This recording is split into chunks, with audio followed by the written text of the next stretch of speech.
There's countless habit formation videos out there, right? There's two types really. Videos like the one thing Elon Musk did that made him successful, 5 things Bill Gates does every day that made him rich, do this to be like Steve Jobs, or the secret to rock's success. Then there's this other kind of habit videos that talk about building habits like reading more books, meditating, working out daily, waking up early, and so on. And they are portrayed as if that is the path to success no matter what you want in life. But these are flawed.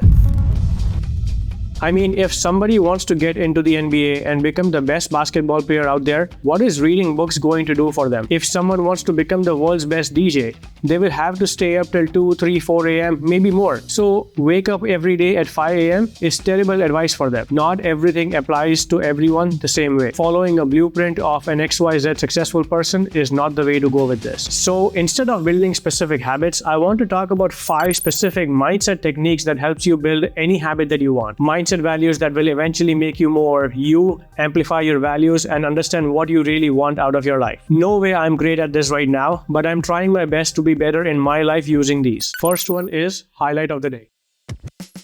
You know, most people work through a checklist, a list of things they need to get done. For example, a regular Saturday for me will have normal housework, like do the laundry, clean the dishes, or go to the gym, or even work on a YouTube video. But out of all of this, the highlight of my day is working on the next YouTube video. Now, that's because I've created a necessity of building my YouTube brand for myself. It's just something that I have to have it. Simple. I am still learning, of course, but I just want it so badly that when I'm on the toilet in the morning, I have a YouTube podcast going on at 5:30 a.m. When I'm cooking breakfast, I have my earphones on because my wife Komal is still asleep. But it's a good 20-minute window where I can listen to Think Media podcast and learn how to build my channel. When I'm at the gym, I'm constantly listening to interviews of different successful figures out there. Listening to them gives me different ideas that potentially could be my next YouTube video. My mind is constantly there. This is the conceptual phase. But then comes the preparation phase where I write the script. I think about different B-roll shots like going to the street of my town or the nearby beach to take some shots I can use. Thinking about how to be more creative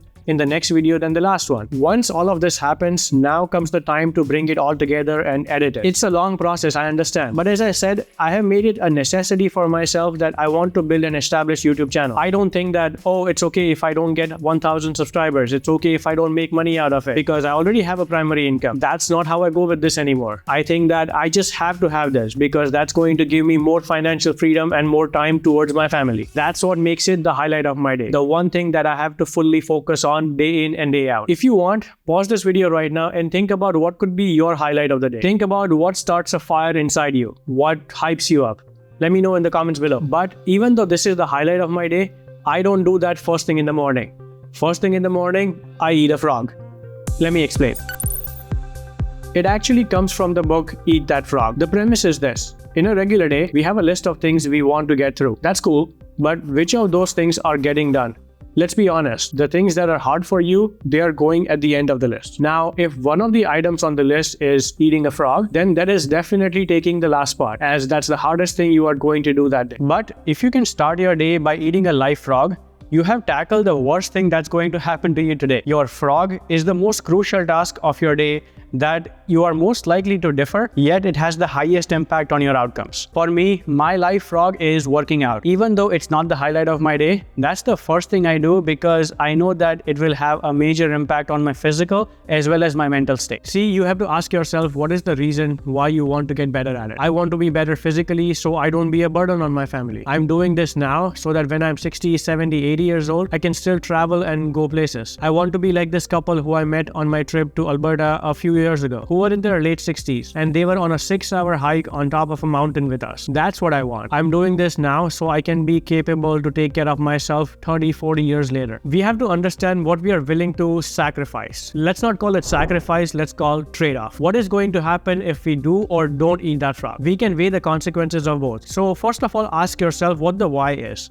I am trading off 1 hour every day so that I can be healthier when I'm 60, 70, 80 years old. Trade off staying up late at night so you can wake up early and work out. Trade off time spent sitting on the couch watching Netflix and go to the gym after work. What you do in the short term determines where you end up in the long term. Thinking about future consequences helps you determine your priorities. For you, Eating a live frog could be spending 2 hours every day writing your book or recording the next YouTube podcast, or it could be the license exam that you are postponing for no reason. That's the thing that has to happen first thing in the morning. For me, it's working out because I know that there are cascading effects of this one activity. I have come to realize that aiming for a peak physical state actually translates to many mental and emotional advantages. So I try my best every day to be at that state. That's why I'm up every day at 5 a.m. That's why I wrap up my workout before I start my day job. Not just physically, but it actually develops my cognitive function and brain health. And that develops my convergent and divergent thinking, which are the two components for creative work. What I'm trying to say is that working out every day is actually helping my creativity and in turn helping me come up with more YouTube ideas, which is my one thing, my highlight of the day. Just remember,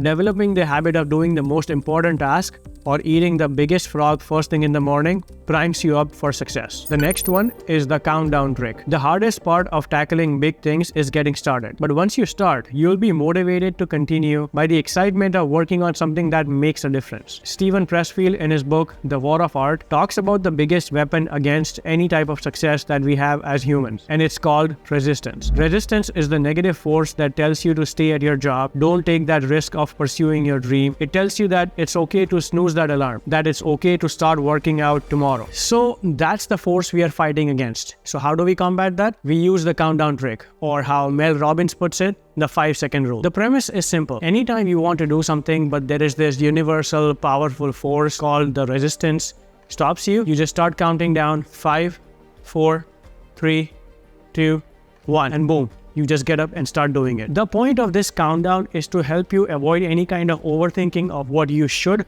or shouldn't do. I would really recommend you read the book Living with a Seal for 31 Days. At the end of that book, Jesse talks about how hard it was for him to live with David Goggins. But he also talks about the mindset transformation that he gets and how grateful he is for that. He learns the importance of not thinking twice about his to-do list. Just get up and do it. That's what this is about. By default, overthinking is designed to protect us from getting out of our comfort zone. Call it whatever you want, procrastination, laziness, the fear of the unknown, whatever. If it's not part of your routine or your habits, your brain will automatically start overthinking just to remind you how comfortable the blanket is when the alarm goes off, or how cozy the couch is while some TV show is on. If you don't give your brain more than 5 seconds to think, then you can jump right into action. That's just the comfort zone side of things. But this works in many ways. For example, let's say you decide to join the gym and meet with a fitness trainer for the very first time. But before you do that, your brain goes into overthinking mode and you start questioning silly things in your head, that what if I look like a fool and embarrass myself, or what if I look fat in my workout clothes. Now,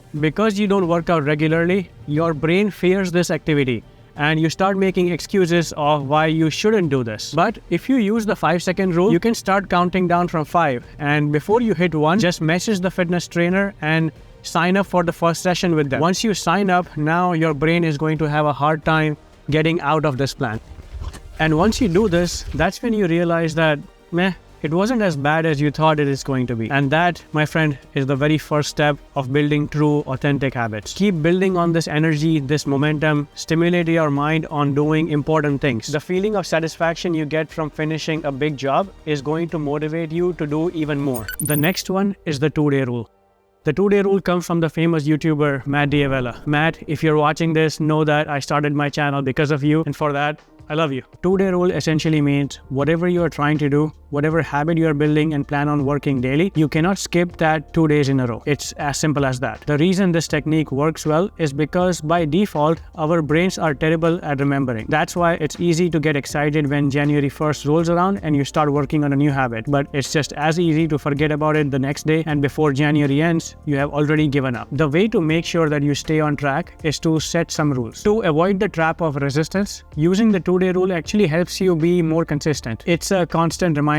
It's on your to-do list. It's always in your mind that you have to do this activity at XYZ time. This may be as simple as taking a 30-minute walk. You manage to do it for 5 days in a row, but the next day it rains, so you quit it. That's okay.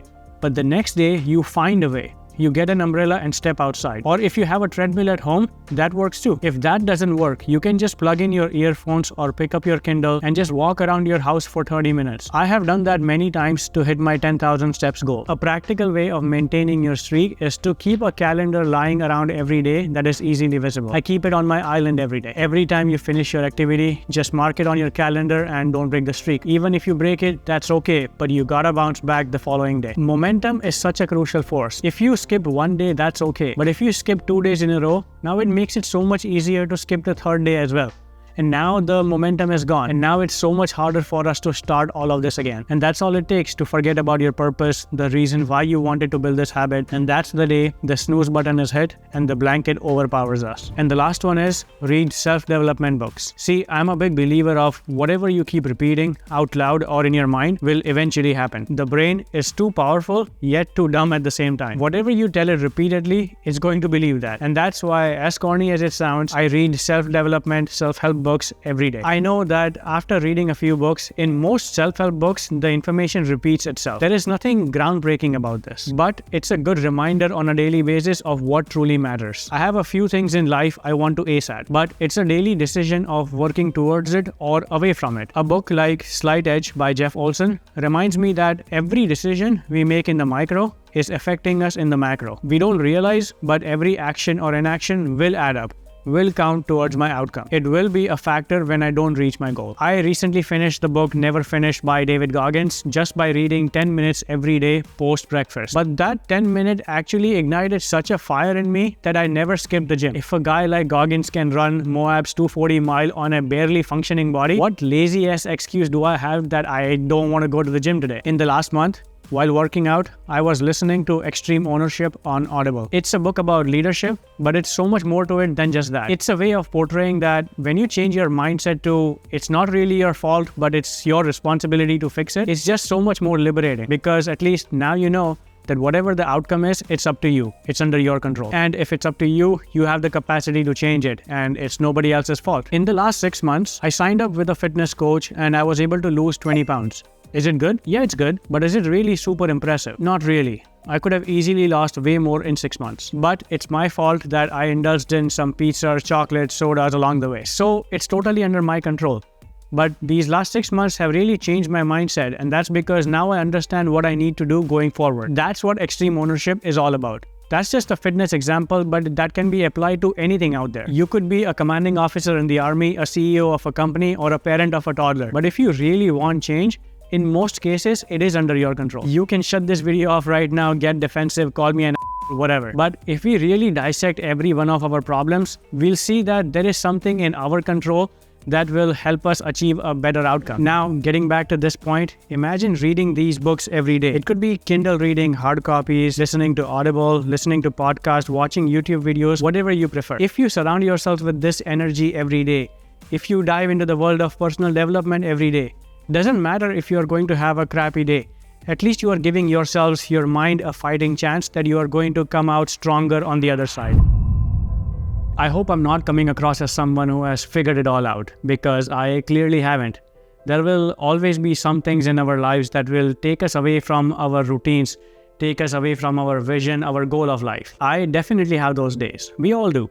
But try to come back to these basics as soon as possible. Once in a while, we'll throw in the towel, and that's okay. But remind yourself why you started in the first place. Have that self-awareness. Just following these steps day in and day out, doesn't matter how boring and mundane it is, we are just one step away from true breakthrough. That boring work is actually establishing a solid base for us that we don't even realize it in the moment. That creative idea spark, that day of losing a few extra pounds on the scale, or finding the right client for your business. You are just one step away from revealing your accomplishments. These are the habits and techniques I want to stick to for the rest of my life, because I know that they are working in the background forever.